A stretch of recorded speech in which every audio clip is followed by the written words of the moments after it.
Este mensaje se llama Tenemos lo que es mejor. Y mejor en todos los sentidos, en todos los sentidos. Vamos a hablar hoy de un libro, no se conoce el autor, algunos se lo asignan a Pablo, pero bueno, no hay una confirmación de que sea Pablo el que haya escrito este libro. Hoy vamos a dar un viaje, un paseo por el libro de los Hebreos. Este libro de los Hebreos es una de las epístolas generales y todas las epístolas en sí son cartas de aliento a todos los nacidos de nuevo, a todos los creyentes. Pero en particular, estas epístolas, como es la de Hebreos, como es la de Primera y Segunda de Pedro, parte de lo que contemplan estas escrituras, estas epístolas, es de animar a aquellos cristianos que habían sufrido persecución, ¿sí? Habrían sufrido persecución por su fe habían sido perseguidos. Y bueno, nosotros ya como nacidos de nuevo sabemos que tenemos lo que es mejor, ¿sí? ¿Por qué? Lo mejor en todos los sentidos es tener a Jesucristo. Él es el fundamento de nuestra fe, Él es el ancla en la que nosotros estamos sostenidos. Y también vemos que en este libro, vamos a ver que en este libro de los Hebreos hay una fuerte incidencia de la palabra mejor, ¿sí? Mejor. También este libro de los Hebreos pudiera también ser conocido como el quinto evangelio, ¿sí? Ustedes me dirán ¿por qué? Los 4 evangelios que conocemos, Mateo, Marcos, Lucas y Juan, describen el ministerio de Cristo en la tierra. Este libro de los Hebreos describe el ministerio de Jesús en el cielo a la diestra del Padre, a la diestra de Dios, ¿sí? Entonces, vemos también cómo las glorias de nuestro Señor Jesucristo se exhiben en esta epístola. Y sabemos, como decíamos en el mensaje anterior, cuando nosotros ponemos nuestros ojos en Jesús, ¿sí? Jesús es el varón perfecto. Nosotros vamos avanzando, desarrollando nuestro crecimiento espiritual en llegar a la estatura de ese varón, ¿sí? De ese varón que es Jesucristo. Pero también nosotros, al poner nuestros ojos en Jesucristo, también estamos recibiendo algo.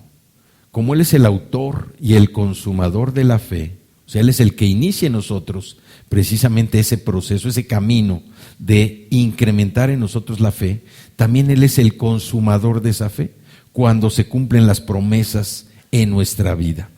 Entonces vamos a nuestra Biblia y vamos a libro de los Hebreos, libro de los Hebreos, y vamos a leer el capítulo 12. En el capítulo 12 vamos a leer el versículo 2 en la versión de la Reina Valera. Dice el versículo 2 del capítulo 12 del libro de los Hebreos: puesto los ojos en Jesús, el autor y consumador de la fe, el cual por el gozo puesto delante de él sufrió la cruz, menospreciando el oprobio, y se sentó a la diestra del trono de Dios. Padre, yo te doy gracias en esta mañana. Te pido que toda persona, Señor, que escuche este mensaje pueda recibir esa prueba de fe, Señor, pueda recibir tu mensaje con claridad, con discernimiento, Señor, reconociendo que tú, Jesucristo, eres el autor y consumador de la fe, que tú, Jesucristo, pasaste por una prueba en la cual resististe todo el castigo por un solo propósito: nuestra salvación. Te damos gracias, yo te doy gracias en esta mañana, Señor. Te pido que tu Espíritu Santo hable a través de nosotros, que se manifieste en la vida de todos y cada uno de los que estamos aquí reunidos y de los que escuchen este mensaje, en el nombre precioso de tu Hijo amado Jesucristo. Amén. Entonces este pasaje es muy conocido pues para la mayoría de todos nosotros o para todos. Todos sabíamos que lo que dice puesto los ojos en Jesús, el autor y consumador de la fe, pero también dice el cual por el gozo puesto delante, él sufrió la cruz. O sea, él ya sabía cuál era el resultado de lo que iba a sufrir, cuál era el resultado de haber padecido en esa cruz. Él ya sabía el resultado. Y dice, menospreciando el oprobio, menospreciando la vergüenza, menospreciando el escarnio, menospreciando la burla, menospreciando el desprecio de todos, ¿sí? Dice, y se sentó a la diestra del trono de Dios. Entonces, es para nosotros un ejemplo, aquí en este pasaje, cómo Jesús ya se había anticipado que Él iba a sufrir. Los apóstoles sufrieron en cuanto Él les anticipó lo que venía. Pero Él sabía también que el resultado no se iba a estacionar ahí. Dice que el cual por el gozo puesto delante de Él sufrió la cruz. Ahorita que se viene una temporada de tradiciones, de cultos, de ritos, de tantas cosas en nuestra cultura, pues nosotros debemos estar alertas. ¿Por qué? Porque para nosotros Jesús no llegó hasta la cruz. Realmente lo que para nosotros es el significado de nuestra fe es la resurrección de Jesucristo. Eso es para nosotros el resultado de nuestra fe. Nosotros no nos vamos a estacionar en un crucifijo donde hay una figura clavada en la cruz, sino que para nosotros esto va más allá todavía. Y por fe lo creemos, por fe recibimos a Cristo y por fe declaramos que creíamos en la resurrección. Entonces Él sabía ya, y precisamente Él no contestó ninguna de las agresiones que Él sufrió, ninguna de las ofensas, Él las respondió. ¿Por qué? Porque sabía cuál era el resultado final. Y todo este proceso de resistir el castigo en su cuerpo, lo llevaba a un gran compromiso, que era cumplir la voluntad del Padre. Y después, esa resistencia también lo llevaba a otra gran victoria que nos benefició a todos nosotros. ¿Cuál era? El que por su muerte, por la sangre derramada en la cruz, iban a ser perdonados todos nuestros pecados. Entonces, en este libro de Hebreos nosotros vamos viendo cómo nos dice que cuando ponemos nuestros ojos en Jesús, el autor y consumador de la fe, y nos da el ejemplo que Él resistió la burla, porque Él sabía cuál era el resultado, y así es la fe. Nosotros vemos cuál va a ser el resultado de nuestra propia vida, el resultado de lo que estamos esperando. Ya sabemos cuál es ese resultado. Nosotros tenemos que seguir animados a la fe. Cuando nuestra fe se empieza a tambalear, ¿sí?, es lo que recomienda el libro de Hebreos, como vamos a ver ahorita más adelante. Vámonos a otra cita, a Hebreos capítulo 2, ahí mismo en Hebreos, vamos a estar trabajando con el libro de Hebreos 2 y vamos al versículo 9. 2:9. En la Nueva Versión Internacional dice, sin embargo, vemos a Jesús que fue hecho un poco inferior a los ángeles, coronado de gloria y honra por haber padecido la muerte. Así, por la gracia de Dios, la muerte que Él sufrió resulta en beneficio de todos. Vemos que Él está delante de nosotros, coronado con gloria y honor en los cielos.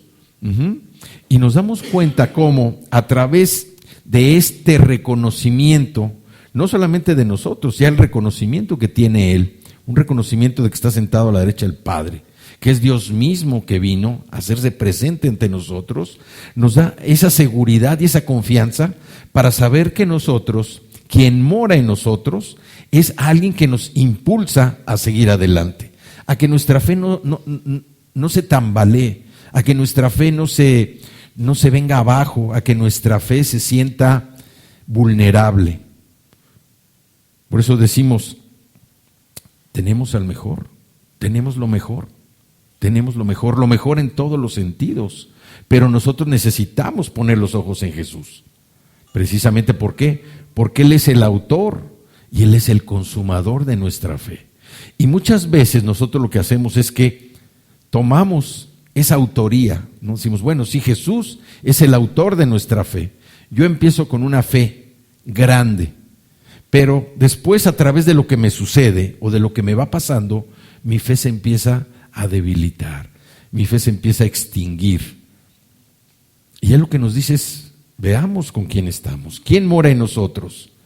Y ese que mora en nosotros es superior a todos. Este libro de Hebreos se caracteriza también por eso, por mostrar la supremacía, la superioridad de Jesucristo por sobre todos. Y nos da algunos ejemplos de personajes que nos relata la Biblia, que fueron personajes muy valientes, que fueron personajes que tuvieron una trascendencia en la vida del pueblo hebreo y que hoy para nuestra enseñanza nosotros vemos que fueron hombres y mujeres de Dios, y sin embargo Jesucristo está por encima de ellos, que a veces pues no se reconoce así. A veces se reconoce más a las personas que ya murieron, que dejaron algún legado, pero los ponen en un nivel superior a lo que es Jesucristo. Y Jesucristo es superior por sobre todos ellos. Vemos que este libro de Hebreos fue escrito en primer lugar para dirigirlo a los judíos creyentes en Jesús, a esos judíos creyentes en Jesús que estaban precisamente con una fe que se tambaleaba. ¿Por qué? Porque recibían burlas, recibían agresiones, recibían persecución. ¿De quién? De los que no creían, de la parte de los judíos que para ellos Jesús no era el Mesías. Entonces estos creyentes judíos en Jesús pensaron que habían perdido todo, que ya habían perdido el altar, que habían perdido los sacerdotes, que habían perdido los sacrificios, todo lo que era natural a los ojos. Pensaron que ya lo habían perdido y por eso su fe empezó a debilitarse, su fe empezó a tambalearse. Sin embargo, ellos también todo lo ligaban ¿a qué? A haber aceptado a Cristo.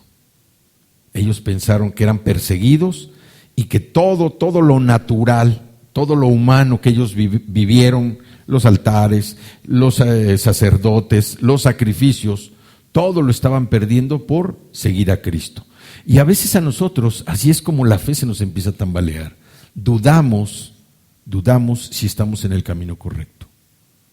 Dudamos a veces, oye, ¿esto es lo correcto en lo que estoy creyendo? ¿O el mundo me ofrece algo mejor? ¿Sí? Esa duda es la que empieza a debilitar nuestra fe. ¿Por qué? Porque no tenemos puestos nosotros en Jesús. Y si los tenemos puestos en Jesús, a veces dudamos del poder que Él tiene para transformar nuestras vidas. Estos judíos habían perdido la sombra ya de la sustancia que era Jesús. O sea, ellos ya estaban identificados y por eso eran perseguidos y por eso ellos también empezaron a ver tambalear su fe, porque pensaron que todo lo que practicaban, las tradiciones, los ritos, se habían acabado, se estaban acabando y pensaban que eso era lo que alimentaba su relación con Jesucristo. No tenían una fe fundamentada. Nosotros sabemos que todo lo que vemos, todo lo que vemos se va a acabar. Todo se va a acabar. Y la Biblia así lo dice. No dice inclusive que si va a haber un gran despertar, pueda pasar, que pueda evitarse. No, ya en la Biblia está escrito.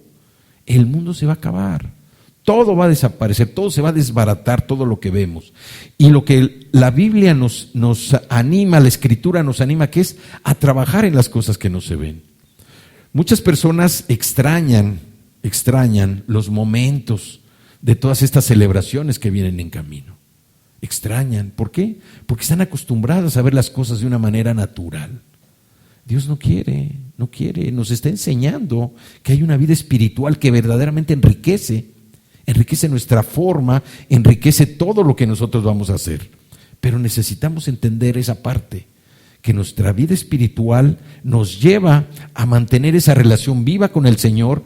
No es necesario que vaya uno a un lugar, no es necesario que vaya uno y se incline ante una figura, ante un ídolo, sino que nuestra relación es una relación viva, es una relación dinámica. Yo necesito esperarme a venir aquí para poder recibir la presencia de Dios o entrar en su presencia.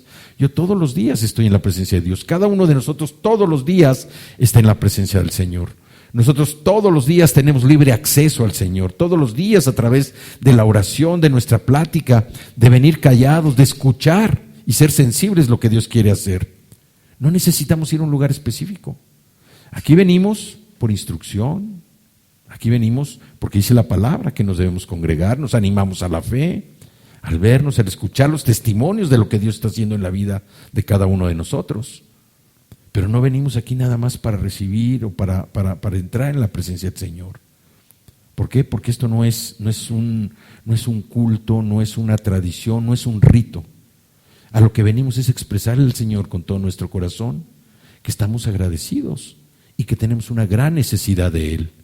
Que tenemos una gran necesidad de su sabiduría, una gran necesidad de su amor, una gran necesidad de su perdón también, y cómo Él nos anima a través de los cantos, cómo Él nos anima a través de la adoración, donde nosotros entramos en su presencia y nos sentimos llenos de Él. Eso es a lo que venimos aquí, pero no podemos esperarnos a venir cada fin de semana para abrir nuestra Biblia, para ver las Escrituras. Necesitamos aprender. Necesitamos aprender. Nuestra vida es como una bicicleta. El que se sube a la bicicleta y le pedalea, va avanzando. Y si no le pedaleas, pues ahí te quedas. ¿Sí? Así es nuestra vida. Y así es como nosotros tenemos que ver las Escrituras. ¿Sí? Como los ciclistas, ¿no? Subimos a la bicicleta y a pedalearle, para no parar. Y el que se para, pues no avanza. Entonces, a través de este libro también lo que vemos con esos judíos creyentes en Jesús es que ellos no valoraron los privilegios que Cristo ya les había dado. ¿Y a qué se dedicaban? Lo que sucede cuando uno empieza a sentir que se está alejando de Dios. ¿Qué viene? La autocompasión, el desánimo, la tristeza, a lo mejor el coraje, la depresión. Todo eso viene cuando nosotros pensamos que estamos alejados de Dios. Pero Dios está a nuestro lado. Y más nosotros, Cristo mora en nosotros. El Espíritu Santo mora en nosotros. No hay una razón para que nosotros nos sintamos así. Es cierto que a veces estamos enfrentando situaciones pues que no nos gustan. Pero hay que recordar que todo tiene un propósito que nos va a dar una alegría, nos va a dar una satisfacción más adelante. Parte de nuestra preparación espiritual que Dios tiene y por eso permite que sucedan cosas en nuestra vida. ¿Sí? Pero no es para que nosotros nos sintamos abatidos y vayamos así como decía una de las canciones del mundo, rodada cuesta abajo. No, nosotros tenemos que sentirnos fortalecidos porque quien mora en nosotros es precisamente el que es superior a todos, en todo. Él es el que mora en nosotros. Vemos aquí cómo inclusive ellos, los mismos judíos, estaban en peligro de renunciar a su fe. Estaban en peligro, ¿por qué? Porque su condición a sus ojos era tan complicada por la persecución que tenían, que ellos estaban dispuestos a renunciar a su fe. Vamos ahí en el capítulo 5 de Hebreos, y vamos a ver los versículos 11 y 12 de la Nueva Versión Internacional. Dice, sobre este tema tenemos mucho que decir, aunque es difícil explicarlo, porque a ustedes lo que les entra por un oído, les sale por el otro. En realidad, a estas alturas ya deberían ser maestros. Y sin embargo, necesitan que alguien vuelva a enseñarles las verdades más elementales de la palabra de Dios. Dicho de otro modo, necesitan leche en vez de alimento sólido. La madurez espiritual no viene simplemente por el hecho de oír la palabra. Es cierto que la fe, dice que la fe viene por el oír la palabra, ¿sí? Y la palabra de Dios. Pero por ese simple hecho no viene una madurez espiritual, estamos adquiriendo conocimiento.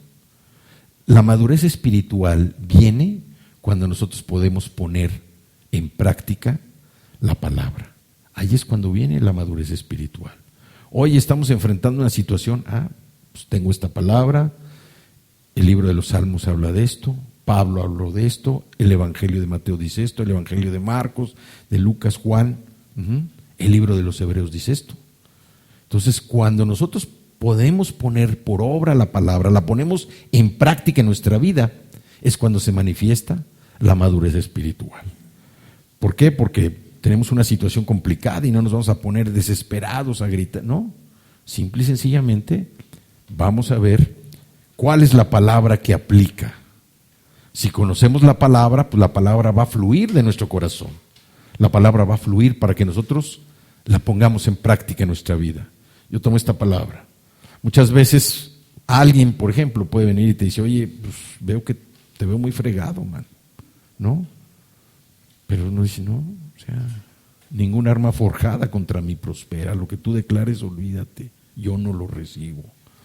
Entonces, cuando nosotros podemos poner por obra la palabra, es cuando se manifiesta esa madurez espiritual. Conforme vamos obedeciendo a Dios, se va transformando nuestro carácter. Conforme vamos siendo obedientes a lo que dice la palabra, Él transforma nuestro carácter a semejanza del suyo. Porque ese es el objetivo que busca de todos nosotros. Ya el sacrificio de Cristo restableció, restauró esa relación personal que no había antes y que ahora la tenemos en el Señor. Y nuestro discernimiento espiritual cada vez se va haciendo más fuerte, cada vez se va haciendo más puntual, cada vez vamos pensando más como Dios quiere que pensemos. ¿Sí? Como Dios quiere que pensemos. Esa es la madurez espiritual que vamos adquiriendo. Otra cosa es que también lo vamos escuchando con mayor claridad. Podemos ir escuchando al Señor con mayor claridad, a veces no de una forma audible, pero sí lo podemos ir escuchando a través de escudriñar su palabra, de estudiar las Escrituras. Y esto nos lleva a obedecer cada vez mejor las indicaciones del Espíritu Santo. ¿Sí? En consecuencia, nosotros vamos adquiriendo una mayor capacidad para tomar decisiones, no que nos agradan a nosotros, sino decisiones que van a honrar a Dios con lo que nosotros vamos a hacer.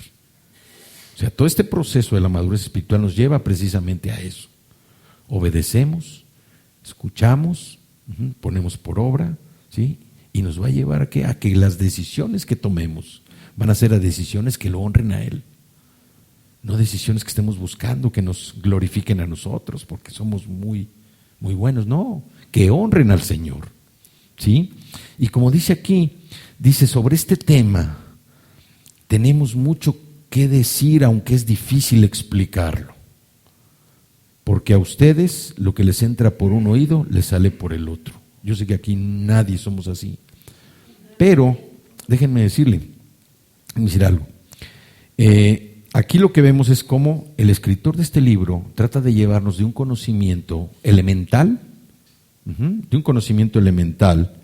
a una comprensión madura. Y nos exhorta a ser fieles a Cristo. Nos está exhortando a ser fieles a Cristo.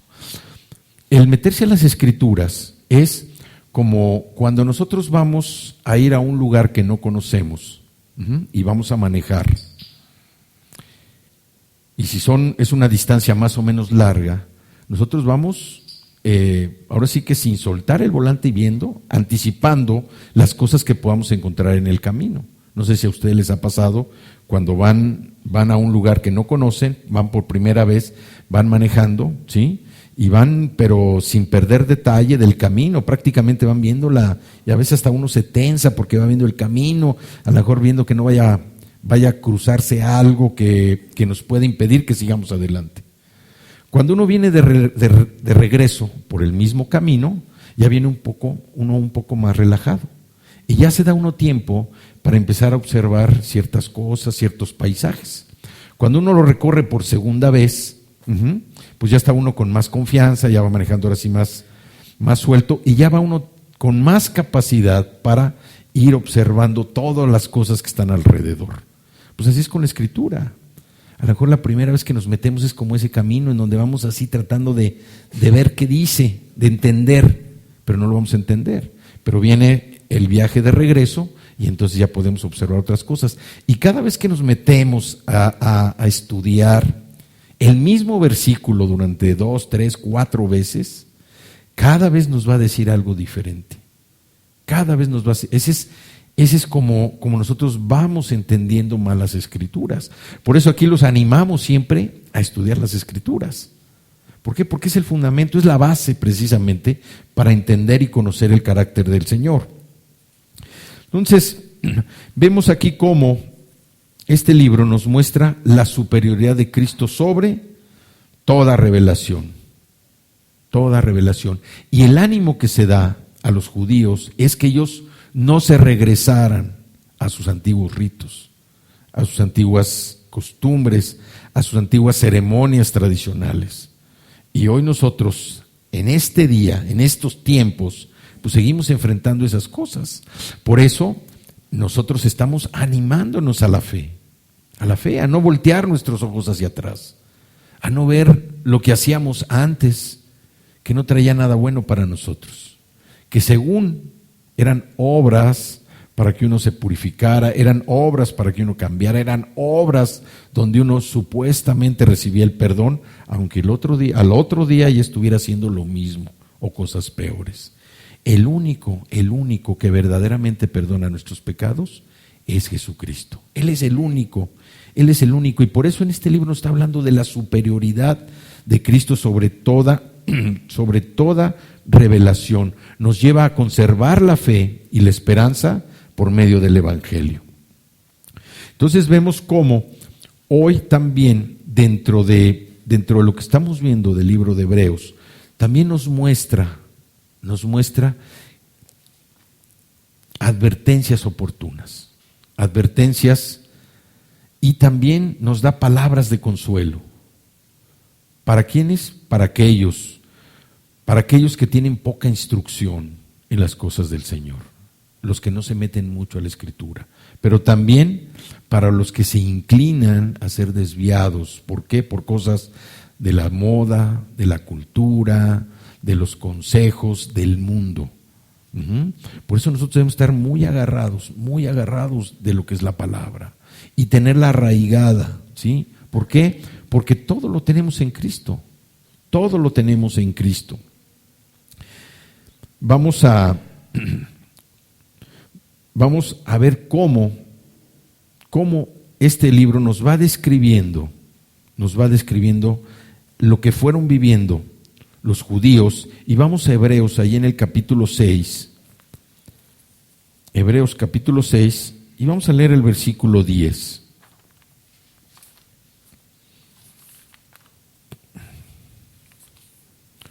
También lo tengo en la nueva versión internacional.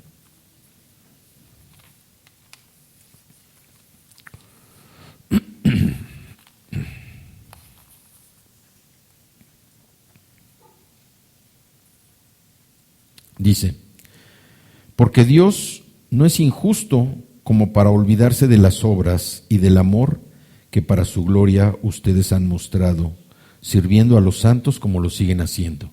O sea, aquí lo que les está diciendo es que ellos empezaron muy bien. Ellos empezaron muy bien.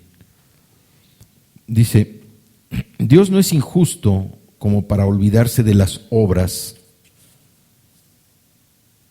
y del amor que para su gloria ustedes han mostrado sirviendo a los santos, como lo siguen haciendo.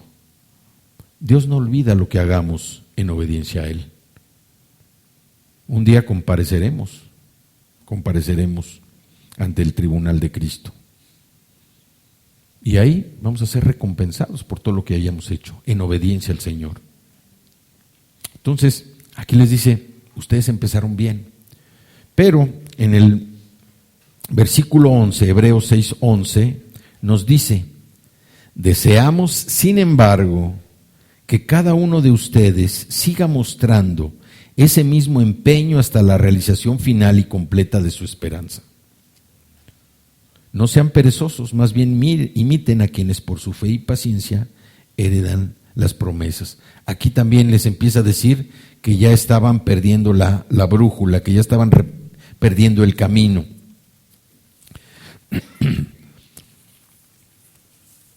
Se estaban deteniendo y no habían logrado avances, ya se habían parado en la bicicleta. Entonces, vemos cómo a través de este libro por un lado empezamos a ver cómo la fe de estos judíos creyentes en Cristo se empieza a tambalear. Vamos a Hebreos capítulo 1, versículos del 1 al 3. Hebreos 1, del 1 al 3.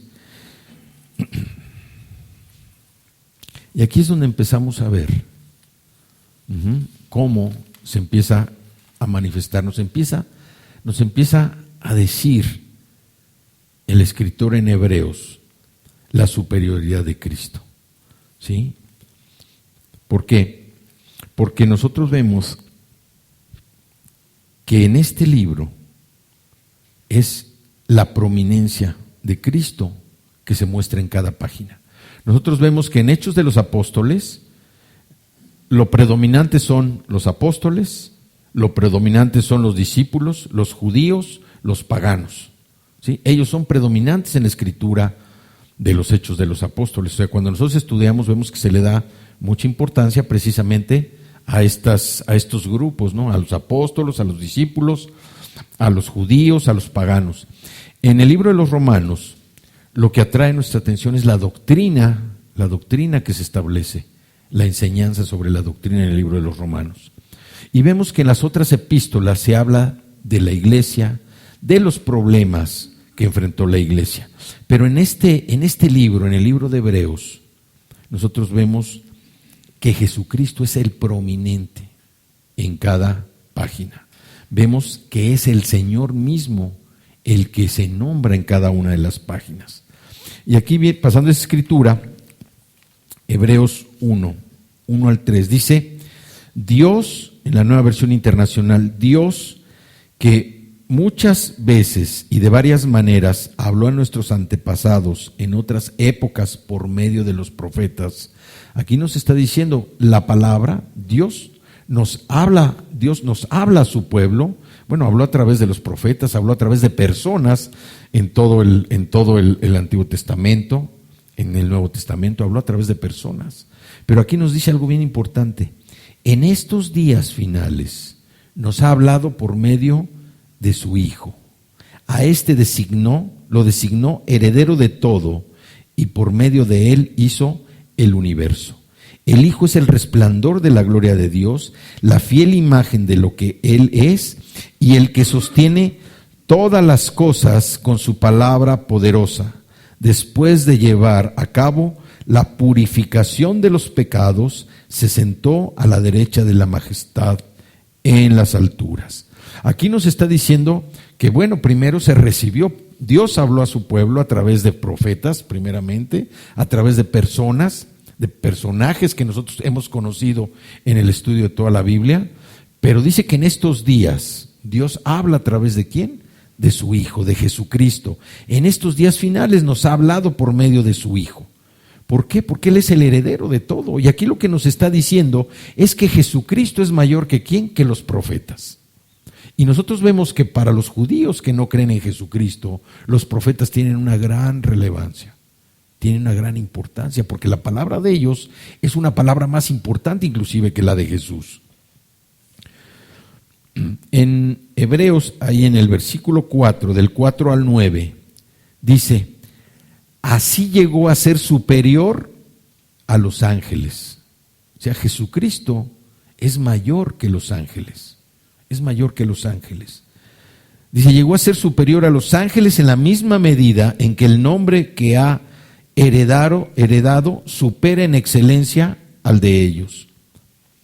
Porque ¿a cuál de los ángeles dijo Dios jamás: tú eres mi hijo, hoy mismo te he engendrado?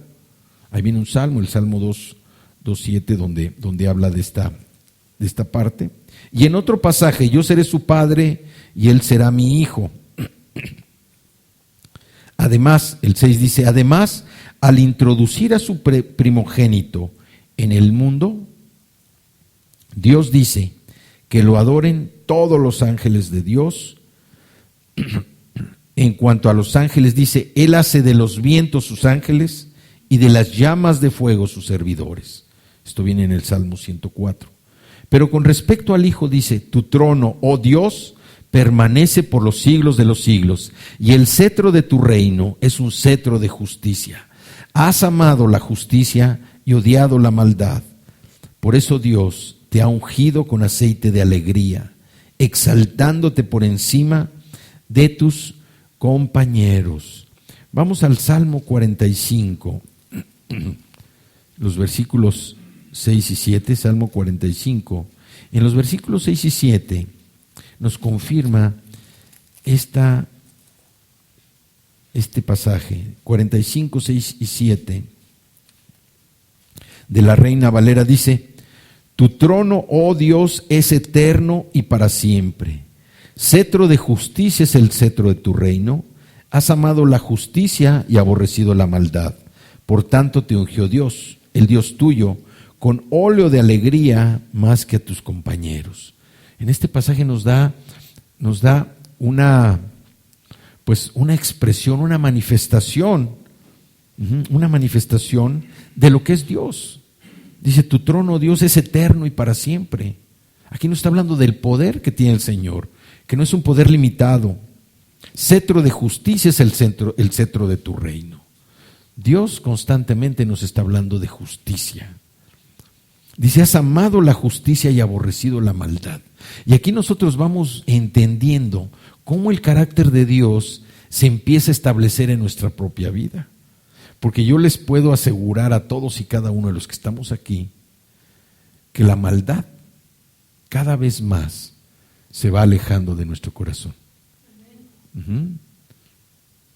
Pudimos haber hecho muchas cosas malas, y es más, todavía pueden quedar algunas. Pero lo que sí es cierto, de acuerdo a lo que dice la palabra, es que la maldad cada vez está más lejos de nuestra vida, cada vez más lejos de nuestro corazón. Dice, has amado la justicia y aborrecido la maldad. Antes a lo mejor nos deleitábamos con cosas malas, las disfrutábamos o las celebrábamos, o también hasta participábamos en ciertas cosas malas. Pero hoy yo les puedo asegurar que todos y cada uno de nosotros cada vez hemos ido perdiendo más ese deseo de participar en cosas de maldad. ¿Por qué? Porque quien mora en nosotros es Jesucristo, el superior sobre todos, el mayor que todos, mayor que los profetas, mayor que los ángeles. Aquí vemos cómo nos dice, por tanto te ungió Dios, el Dios tuyo, con óleo de alegría más que a tus compañeros. Y también nosotros, cuando estamos entendiendo que quien mora en nosotros es el más poderoso en todo el mundo, en todo el universo, esto también debe llenarnos de alegría, de saber quién está con nosotros, que no estamos solos. Como decíamos la vez pasada, podemos sentirnos solos, pero no vamos a estar solitarios. ¿Por qué? Porque siempre Cristo mora en nosotros, el Espíritu Santo mora en nosotros, y Dios también a través de diferentes pasajes en la Biblia ha dicho que va a estar con nosotros, que no nos va a dejar ni nos va a desamparar. Entonces tenemos a Dios Padre, al Hijo y al Espíritu Santo con nosotros. No tenemos por qué sentirnos tristes, no tenemos por qué sentirnos avergonzados, con miedo, con temor, porque siempre los tenemos con nosotros. En el Salmo 110.1, Salmo 110.1, también ahí en la Reina Valera, nos dice, Jehová dijo a mi Señor, siéntate a mi diestra, hasta que ponga a tus enemigos por estrado de tus pies. ¿Sí? ¿Qué significa esto? Dios llamó a su Hijo, lo sentó a su diestra y a sus enemigos los puso por estrado de sus pies. ¿Qué es un estrado?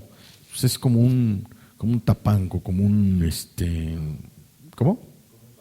Sí, como un banco donde uno se para y dice, puso a sus enemigos por estrado bajo sus pies. O sea, nuestros enemigos siempre están abajo. Nosotros somos los que permitimos que se levanten y permitimos que ellos de alguna manera traten de influir en nosotros. Pero ellos ya están vencidos, ya están derrotados y están bajo nuestros pies.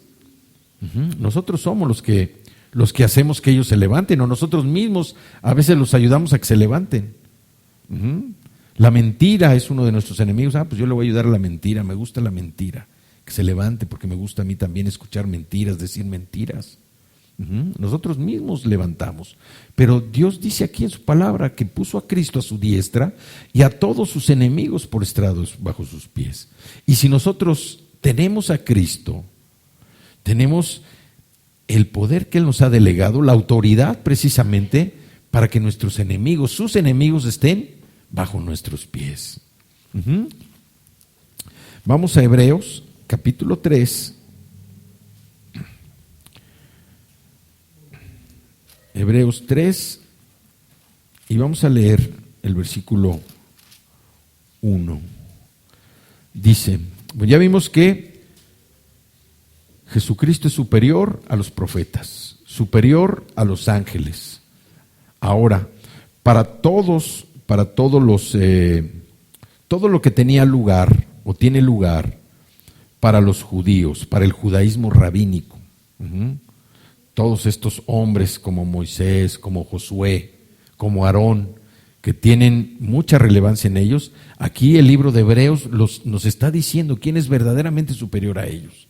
Ya vimos, Jesucristo es superior, es mayor que los profetas, es mayor que los ángeles. Vamos a ver aquí qué nos dice. En el capítulo 3, versículo 1 de la Nueva Versión Internacional dice, por lo tanto, hermanos, ustedes que han sido santificados, todos nosotros ya hemos sido santificados y que tienen parte en el mismo llamamiento celestial, consideren a Jesús apóstol y sumo sacerdote de la fe que profesamos. Dice el 2, Él fue fiel al que lo nombró. Y aquí viene el otro personaje. Como lo fue también Moisés en toda la casa de Dios. De hecho, Jesús ha sido estimado digno de mayor honor que Moisés. Así como el constructor de una casa recibe mayor que la casa misma, porque toda casa tiene su constructor, pero el constructor de todo es Dios. Moisés fue fiel como siervo en toda la casa de Dios para dar testimonio de lo que Dios diría en el futuro. Cristo, en cambio, es fiel como hijo al frente de la casa de Dios. Y esa casa somos nosotros, con tal que mantengamos nuestra confianza y la esperanza que nos enorgullece. Aquí estamos viendo cómo nos dice este libro, Cristo es mayor que Moisés. Moisés es un personaje muy importante en la historia del pueblo hebreo, muy importante en el judaísmo rabínico, pero aquí nos está diciendo quién es superior, quién es mayor que los profetas, mayor que los ángeles, mayor que Moisés, y también nos dice, Moisés fue un siervo fiel. Moisés fue un siervo fiel que trabajó para el Señor, fue obediente, aun y con todas sus vicisitudes, con todas sus justificaciones y sus contratiempos, Moisés fue fiel al Señor. Y Jesús fue obediente. Jesús no puso ninguna justificación, ¿sí? Dice que Él fue obediente hasta la muerte. Fue obediente hasta la muerte, y la muerte en la cruz, una muerte dolorosa. Que hoy, pues para muchas personas es motivo de luto, de duelo, de dolor, de sufrimiento. Un sufrimiento que ellos no, es un sufrimiento hipócrita. Pero nosotros que nacimos de nuevo sabemos que la historia no se detuvo ahí. La historia siguió adelante y Cristo resucitó. Y aquí lo que está diciendo, dice el 5, Moisés fue fiel como siervo en toda la casa de Dios para dar testimonio de lo que Dios diría en el futuro. Cristo, en cambio, es fiel como hijo al frente de la casa de Dios. Es muy fácil ser siervo a ser hijo. Y Cristo, como hijo de Dios, dice que Él estaba al frente de la casa. ¿Y cuál es esa casa? Nosotros. Cristo está al frente de nuestra casa, que somos nosotros. Él está al frente de nosotros. Pero dice, con tal que mantengamos nuestra confianza y la esperanza que nos enorgullece. Si Él está al frente de nuestra casa, de nosotros, ¿sí? Para que nosotros mantengamos, dice, la esperanza y la confianza. La esperanza y la confianza que nos dé alegría, que nos dé orgullo saber quién mora en nosotros. Él está al frente de nosotros. Tenemos que sentirnos orgullosos de quién portamos en nuestro corazón. No debemos sentirnos ni avergonzados, ni sentirnos menos. Dice una escritura, dice Pablo, yo no me avergüenzo del Evangelio, porque es palabra de Dios. Y nosotros debemos sentirnos orgullosos de que el que es superior a todos, el que es mayor que todos, mora en nosotros, está al frente, dice al frente. Yo no lo digo, aquí lo está diciendo. Dice, y esa casa somos nosotros. Cristo en cambio es fiel como hijo al frente de la casa de Dios. Y esa casa somos nosotros, con tal que mantengamos nuestra confianza y la esperanza que nos enorgullece. Nosotros somos el templo del Espíritu Santo, somos la casa de Dios. Ya no es necesaria la construcción, o sea, nosotros somos ese templo. Y luego el versículo 7. Por eso, como dice el Espíritu Santo, si ustedes oyen su voz, no endurezcan el corazón, como sucedió en la rebelión, en aquel día de prueba en el desierto. Allí sus antepasados me tentaron y me pusieron a prueba, a pesar de haber visto mis obras 40 años. Por eso me enojé con aquella generación y dije, siempre se descarría su corazón y no han reconocido mis caminos. Así que en mi enojo hice este juramento, jamás entrarán en mi reposo. Y aquí viene una palabra muy importante, el reposo. El reposo. Dios quiere que nosotros entremos en su reposo. Dios quiere que nosotros estemos en paz, primeramente con nosotros mismos. Si nosotros no estamos en paz con nosotros mismos, no podemos entrar en el reposo del Señor. Y aquí dice quiénes no entraron en el reposo. Dice quiénes no entraron, porque a pesar dice que duraron 40 años, no creyeron las obras que Dios había hecho. Siguieron dudando del poder del Señor.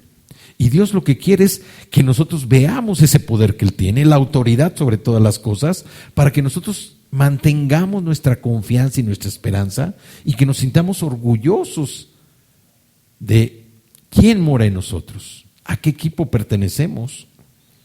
Dice, si ustedes oyen hoy su voz, no endurezcan el corazón. ¿Cuántas veces nosotros estamos ante un dilema y en lugar de orar o de pedir una dirección de parte de Dios, tomamos una decisión por nosotros? Y muchas veces esa decisión es alimentada a lo mejor por un propósito no muy sano. Vamos a perjudicarlo, que se amuele. Yo aquí me tengo que cobrar las que me han hecho. ¿Cuántas veces? Y aquí lo que dice, si ustedes oyen su voz, no endurezcan su corazón, como sucedió en la rebelión en aquel día de prueba en el desierto.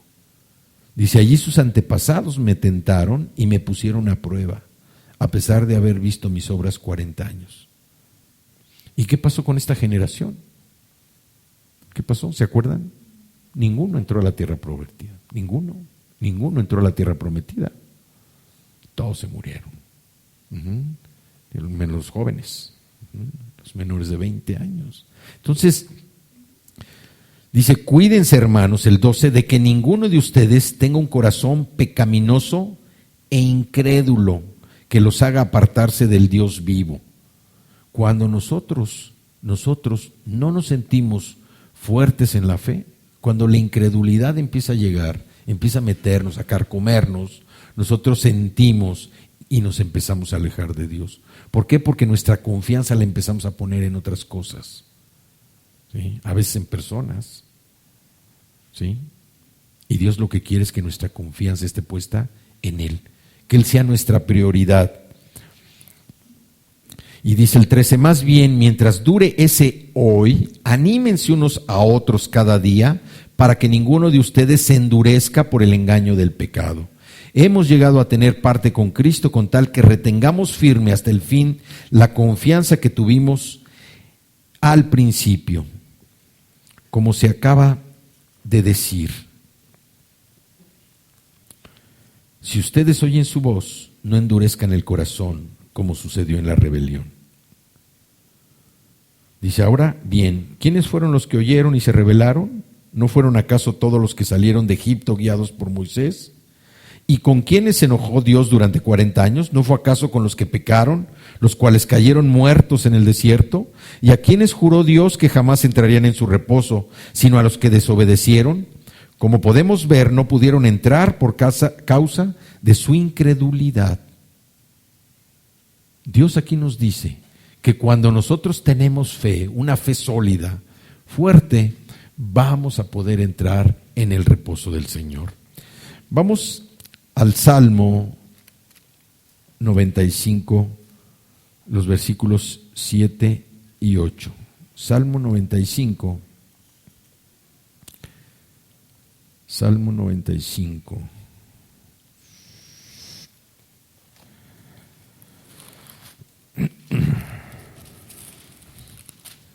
Dice 7 y 8. Reina Valera dice, porque Él es nuestro Dios, nosotros el pueblo de su prado y ovejas de su mano. Si oyereis hoy su voz, no endurezcáis vuestro corazón como en Meriba, como en el día de Masah en el desierto. Y esto es lo que nosotros decimos, Él es nuestro Dios. Somos el pueblo de su prado y ovejas de su mano. Debemos reconocer la voz del Señor, reconocer su voz. Entonces, aquí vemos cómo Jesucristo es mayor que los profetas, mayor que los ángeles, mayor que Moisés. Ahora vamos a ver también mayor que quienes. Vamos al capítulo 4, al versículo 1. Dice en la Nueva Versión Internacional, ahí Hebreos 4:1, dice, cuidémonos por tanto, no sea que aunque la promesa de entrar en su reposo sigue vigente, alguno de ustedes parezca quedarse atrás. Porque a nosotros, lo mismo que a ellos, se nos ha anunciado la buena noticia, pero el mensaje que escucharon no les sirvió de nada, porque no se unieron en la fe a los que habían prestado atención a ese mensaje. En tal reposo entramos los que somos creyentes, conforme Dios ha dicho, así que en mi enojo hice este juramento, jamás entrarán en mi reposo. Y esto viene en el Salmo 95. Es cierto que su trabajo quedó terminado con la creación del mundo, pues en algún lugar se ha dicho así del séptimo día. Y en el séptimo día reposó Dios de todas sus obras. Esto viene en Génesis 2:2. Dice, y en el pasaje citado también dice, jamás entrarán en mi reposo. Sin embargo, todavía falta que algunos entren en ese reposo, y los primeros a quienes se les anunció la buena noticia no entraron por causa de su desobediencia. Por eso Dios volvió a fijar un día, que es hoy, cuando mucho después declaró por medio de David lo que ya se ha mencionado. Si ustedes oyen hoy su voz, no endurezcan el corazón. Por eso cuando nosotros decimos, para escuchar la voz de Dios hay que conocer las Escrituras, hay que escudriñarlas, meternos a las Escrituras para que nuestro corazón se haga un corazón de carne, que sea sensible a lo que el Señor quiere hablarnos. Y luego el versículo 8, donde ya viene Jesucristo, a quien es mayor, dice, si Josué les hubiera dado el reposo, Dios no habría hablado posteriormente de otro día. Si el reposo que Josué les hubiera dado a los judíos, pues qué caso hubiera tenido que llegara Jesucristo. Pero vean lo que dice el 9, por consiguiente, queda todavía un reposo especial para el pueblo de Dios. Queda un reposo especial para el pueblo de Dios, porque el que entre en el reposo de Dios descansa también de sus obras, así como Dios descansó de las suyas. Esforcémonos pues por entrar en ese reposo, para que nadie caiga al seguir aquel ejemplo de desobediencia. Ciertamente la palabra de Dios es viva y poderosa. y más cortante. Dice, más cortante que una espada de 2 filos. Penetra hasta lo más profundo del alma y del espíritu, hasta la médula de los huesos, y juzga los pensamientos y las intenciones del corazón. Ninguna cosa creada escapa a la vista de Dios. Todo está al descubierto, expuesto a los ojos de aquel a quien hemos de rendir cuentas. Por lo tanto, ya que en Jesús, el Hijo de Dios, tenemos un gran sumo sacerdote que ha atravesado los cielos, aferrémonos a la fe que profesamos, porque no tenemos un sumo sacerdote incapaz de compadecerse de nuestras debilidades, sino uno que ha sido tentado en todo de la misma manera que nosotros, aunque sin pecado. Así que acerquémonos confiadamente al trono de la gracia para recibir misericordia y hallar la gracia que nos ayude en el momento que más lo necesitemos, en el momento oportuno. ¿Qué estamos viendo aquí? Que nos dice que Jesucristo es mayor que ¿quién? Que Josué. Josué guió al pueblo de Israel, entraron a la tierra prometida y les dio un reposo porque lograron esa meta. Pero no era un reposo especial como el que Jesucristo nos ofrece. Un reposo donde nos dice, no desobedezcan como desobedecieron nosotros, para que entren en ese reposo que el Señor nos da. Entonces aquí el reposo que nos da Jesucristo es un reposo que permite que nosotros tengamos esa paz. La paz que sobrepasa todo entendimiento. Y yo creo que en algunas circunstancias, en algunos momentos de nuestra vida, que espero que sean muchos, nosotros hemos llegado a sentir esa paz que sobrepasa todo entendimiento. Que no tienes apuro de nada, no tienes necesidad de nada, y lo único que estás sintiendo es el poder del Señor en tu vida. Puedes estar enfrentando cualquier situación, pero tú sabes que nada te va a mover, nada te va a inquietar, nada te va a angustiar y nada te va a presionar. Esa es la paz que sobrepasa todo entendimiento. Una paz que uno no logra entender por qué. ¿Por qué me siento así como que nada se mueve? ¿Sí? Pero uno por dentro siente esa tranquilidad, esa paz. Si está uno hablando con alguien, siente algo especial, puede iniciar una discusión, pero uno se mantiene al margen, escuchando. Esa es la paz, ese es el reposo especial que Cristo nos ofrece y que quiere que todos de alguna manera lo disfrutemos. Aquí vemos cómo Jesucristo es mayor que Josué, mayor que los profetas, mayor que los ángeles, mayor que Moisés, mayor que Josué. Y ahora vamos a la última figura dentro del judaísmo rabínico, otra de las personas que tenían mucha influencia o que tienen mucha influencia precisamente en todos los que no creen en Jesús, esos judíos que no creen en Jesús. Y vámonos al capítulo 5. Vamos a leer el versículo 1. Dice, todo sumo sacerdote es escogido de entre los hombres. Él mismo es nombrado para representar a su pueblo ante Dios y ofrecer dones y sacrificios por los pecados. Puede tratar con paciencia a los ignorantes y extraviados, ya que él mismo está sujeto a las debilidades humanas. Aquí nos está hablando de un sumo sacerdote que es un hombre, un sumo sacerdote que pues igual peca, ¿sí? Dice, por tal razón el 3 se ve obligado a ofrecer sacrificios por sus propios pecados como también por los del pueblo. Y aquí nosotros empezamos a ver esa diferencia.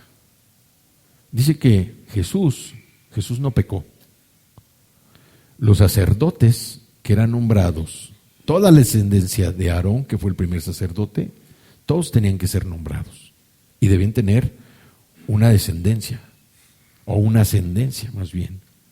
Y todos esos sacerdotes tenían que ser nombrados. Y ellos dice que atendían con paciencia a los ignorantes y a los extraviados. Pero como todo hombre, ellos también pecaban. Y cuando ofrecían sacrificios, primero ofrecían sacrificios por sus propios pecados. Y después ofrecían sacrificio por los pecados de los demás, de todo el pueblo. Pero aquí nosotros lo que vemos es, Jesús no pecó. Jesús no pecó. Ahorita en el capítulo anterior dice que Él fue tentado en todo, como dice Mateo 4. que fue tentado en todo, y por eso Él nos entiende cuando somos tentados. Él se defendió, Él argumentó la palabra. Su respuesta fue siempre la palabra para evitar y vencer a Satanás. Y es lo que Él quiere, que nosotros tengamos ese ejemplo, que la palabra sea lo que responde cuando vienen precisamente esas influencias negativas de parte de Satanás. Pero aquí dice el 4, nadie ocupa ese cargo por iniciativa propia, más bien lo ocupa el que es llamado por Dios, como sucedió con Aarón. Aarón, que era el otro personaje. Y dice, tampoco Cristo se glorificó a sí mismo haciéndose sumo sacerdote, sino que Dios le dijo, tú eres mi hijo, hoy mismo te he engendrado.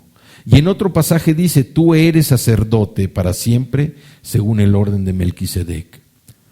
En los días de su vida mortal, Jesús ofreció oraciones y súplicas con fuerte clamor y lágrimas al que podía salvarlo de la muerte, y fue escuchado por su reverente sumisión. Aunque era hijo, mediante el sufrimiento aprendió a obedecer, y consumada su perfección, llegó a ser autor de salvación eterna para todos los que le obedecen. Y Dios lo nombró sumo sacerdote según el orden de Melquisedec. Entonces aquí vemos cómo Jesucristo en el libro de Hebreos nos da esa enseñanza, que Jesucristo es superior a todos, superior, es mayor que los profetas, mayor que los ángeles, mayor que Moisés, mayor que Josué, mayor que Aarón, los principales personajes en la fundación del pueblo hebreo. Nos dice que él fue mayor que ellos. ¿Por qué utiliza estas comparaciones el que escribió el libro? Bueno, por la importancia que estos personajes tienen en el judaísmo rabínico. Y vemos cómo el marco de adoración y que debía ser probado era que todos estos personajes quedaran abajo de alguien que fuera mejor, y mejor en todos los sentidos. Y ese alguien es Jesucristo, el mejor. Y nosotros lo tenemos al mejor de todos, y el mejor en todos los sentidos, espiritual, físico, emocional, sentimental, en todos los sentidos. Tenemos al mejor y mora en nosotros. Él vino a tomar el lugar de todos los que creemos en Él. ¿Y Él qué pedía? Lealtad. Entonces, vemos cómo a través de este libro el escritor nos lleva a entender, por un lado nos da a conocer la fe vacilante que tenían los judíos que eran perseguidos por creer en Cristo. Ellos pensaron que estaban perdiendo todo lo material, todos sus ritos, sus costumbres, todo lo que estamos por ver de aquí en adelante en estos días. Ritos, costumbres, cultos, idolatría pura. Y Él vino a sustituir todo eso, porque Él no quería que la gente se estancara en esos ritos, en toda esa idolatría.